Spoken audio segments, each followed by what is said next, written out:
బీసీల జనాభా కేవలం 46.2% ఉన్నదా అని ప్రశ్నించారు ఎమ్మెల్సీ కవిత. కాంగ్రెస్ ప్రభుత్వం బయటపెట్టిన లెక్కలన్నీ తప్పుల తడక అని విమర్శించారు. అధికారుల సర్వే సరిగ్గా జరగలేదని చెప్పారు. 21 లక్షల మంది బీసీల లెక్క తేడా వస్తుందన్నారు ఎమ్మెల్సీ కవిత. ప్రభుత్వం చెప్పే లెక్కలు ఎట్లున్నది 12 లక్షలు కూడా పెరిగినాయని చెప్తలేదు. అంటే ఇది ఏ లెక్కన చూసినా కూడా జనాభా లెక్కల ప్రాతిపదిక చూసినా, సమగ్ర కుటుంబ సర్వే ద్వారా చూసినా, కళ్యాణ లక్ష్మి చెక్కుల ద్వారా చూసినా, ఇంకొక డేటా ఉంటుంది, నేషనల్ హెల్త్ మిషన్ అనే డేటా ఉంటుంది. వాళ్ళు 2 ఏళ్లకు ఒకసారి జనరల్గా దేశమంతా లెక్కలు తీసుకుంటారు, శాంపుల్ చేస్తారు. మొత్తం జనాభా లెక్కలు చేయరు, శాంపుల్ చేస్తారు. అది అథెంటిక్గా కేంద్ర ప్రభుత్వం డేటా.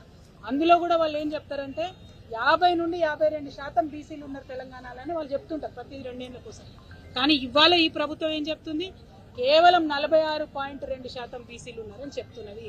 మరి ఇది కరెక్టా అన్నటువంటి విషయం ఒక్కసారి రేవంత్ రెడ్డి గారు గుండె మీద చేసుకొని ఆలోచన చేయాలి.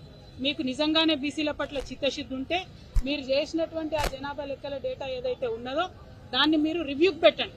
అంటే నేను జనాభా లెక్కలలో నా పేరు ఇచ్చిన బీసీ జనగణన జరిగినప్పుడు, ఒకవేళ నేను వెబ్సైట్లోకి పోయి నా పేరు టైప్ చేసి నా ఆధార్ కార్డ్ టైప్ చేస్తే నేను ఇచ్చిన వివరాలు అందులో రావాలి.